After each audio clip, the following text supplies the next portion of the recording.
आस्था के सबसे बड़े केंद्र में भी भ्रष्टाचार अपनी जड़ें जमा सकता है? क्या भगवान के नाम पर चढ़ाया गया दान भी गवर्नर घोटाले का शिकार हो सकता है?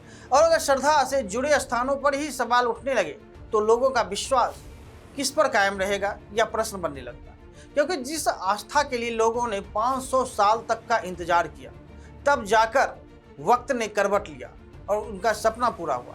लेकिन कुछ स्वार्थी लोगों ने उस आस्था पर ऐसा कठोराघात किया कि लोगों का विश्वास डगमगाने लगा। जी हाँ, हम बात कर रहे हैं राम मंदिर चढ़ावे की। कथित चोरी को लेकर वित्तीय अनियमितताओं, अवैध मूर्तियों और कमीशनखोरी तक के आरोपों ने अब इन पूरे मामले को बेहद गंभीर बना दिया।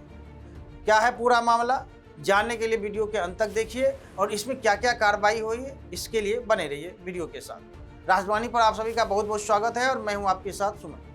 दरअसल अयोध्या के राम मंदिर में चढ़ावे की कथित चोरी और वित्तीय अनियमितताओं का मामला अब लगातार गंभीर होता जा रहा है। इस पूरे मामले की जांच कर रही विशेष जांच टीम यानी एसआईटी को शुरुआती जांच में बड़े पैमाने पर वित्तीय गड़बड़ियां के संकेत मिलने का दावा किया जा रहा है। इसी के बाद श्री राम जन्मभूमि तीर्थ क्षेत्र के ट्रस्ट के पिछले 5 वर्षों के ऑडिट का दोबारा से ऑडिट कराने का जो फैसला है वह लिया गया है। माना जा रहा है कि इस जांच के दायरे में ट्रस्ट के कई बड़े पदाधिकारी भी आ सकते हैं।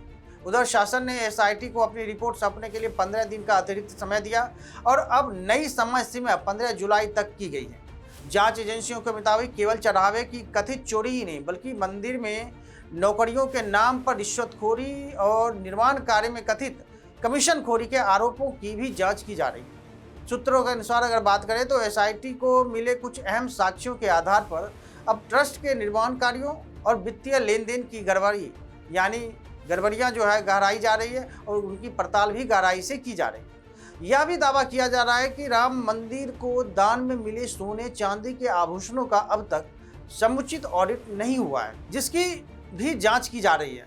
अब इन पूरे मामले में ट्रस्ट से जुड़े डॉक्टर अनिल मिश्रा, गोपाल राव और चंपत राय की भूमिका भी जांच के दायरे में लगातार बताए जा रहे हैं और चर्चा में भी है। हालांकि इस संबंध में किसी के खिलाफ अभी कोई दोष सिद्ध नहीं हुआ है।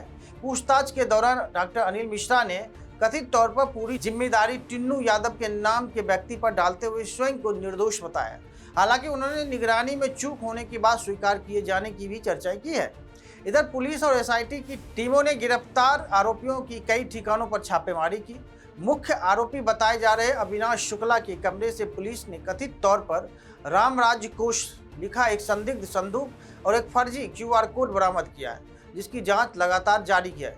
इसके अलावा लवकुश मिश्रा और करुणेश पांडे के ठिकानों पर हुई कार्रवाई ने भारी मात्रा में नकदी, आभूषण और कथित बेनामी संपत्तियों से जुड़े दस्तावेज मिलने का दावा किया गया। जांच में अब उस समय एक नया मोड़ आया जब गिरफ्तार आरोपी अविनाश शुक्ला से पूछताछ के दौरान मंदिर में कथित अवैध भर्तियों का मामला भी सामने आया है। सूत्रों के अनुसार राम मंदिर प्रतिष्ठान में लगभग 125 कर्मचारियों की नियुक्ति नियमों का पालन किए बिना किए जाने के आरोप में जांच की जा रही है। आरोप है कि नौकरी दिलाने के नाम पर उम्मीदवारों से मोटी रकम वसूली गई। पुलिस की जांच में यह भी सामने आया है और दावा किया जा रहा है कि इन कर्मचारियों के लिए ना तो कोई विधिवत नियुक्ति पत्र मिला और ना ही कोई औपचारिक सेवा अनुबंध उपलब्ध कराया गया। इससे जांच एजेंसियों को संगठित भर्ती रैकेट की आशंकाएं बढ़ गई है। एसआईटी ने कथित तौर पर सभी 125 कर्मचारियों की सूची अपने कब्जे में लेकर उनके रोजगार रिकॉर्ड और बैंक खातों की जांच शुरू कर दी है। एजेंसियां यह पता लगाने की कोशिश कर रही है कि पैसों का लेन देन किन माध्यमों से हुआ और इस पूरे नेटवर्क में आखिर कौन कौन अन्य लोग शामिल।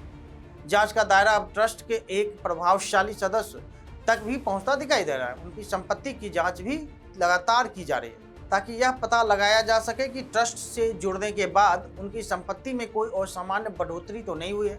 वहीं न्यायिक हिरासत में बंद अनुकल्प मिश्रा और लवकुश मिश्रा की कथित भूमिका की भी जांच लगातार की जा रही है। सूत्रों का दावा है कि दोनों आरोपी ट्रस्ट के एक सदस्य के करीबी रिश्तेदार हैं और भर्ती प्रक्रिया में उनकी सक्रिय भूमिका की भी पड़ताल की जा रही है। हालांकि यह स्पष्ट करना भी जरूरी है कि जांच अभी जारी है और इन सभी आरोपों की आधिकारिक पुष्टि न्यायिक प्रक्रिया पूरी होने के बाद ही होगी। जब तक अदालत किसी निष्कर्ष पर नहीं पहुंचती तब तक किसी भी व्यक्ति को दोषी नहीं माना जा सकता। लेकिन सबसे बड़ा सवाल यही है कि अगर आस्था से जुड़े संस्थानों पर भी भ्रष्टाचार के आरोप लगने लगे तो जनता का भरोसा कैसे कायम रहेगा? क्योंकि मंदिर केवल ईंट पत्थर की इमारत तो है नहीं, बल्कि करोड़ों लोगों की श्रद्धा और विश्वास का एक प्रतीक होता है। अब पूरे देश की नज़र एसआईटी की अंतिम रिपोर्ट पर टिकी है, जिससे यह साफ हो सकेगा कि इन आरोपों में कितनी सच्चाई है और यदि कोई दोषी पाया जाता है तो उनके खिलाफ क्या क्या कार्रवाई होती है। फिलहाल इस खबर में इतना ही। आपका इस पूरे मामले पर क्या कुछ कहना है, अपनी राय हमें कमेंट बॉक्स में जरूर बताइए। देश और दुनिया की तमाम खबरों के लिए देखते रहिए राष्ट्रवाणी। तब तक के लिए धन्यवाद।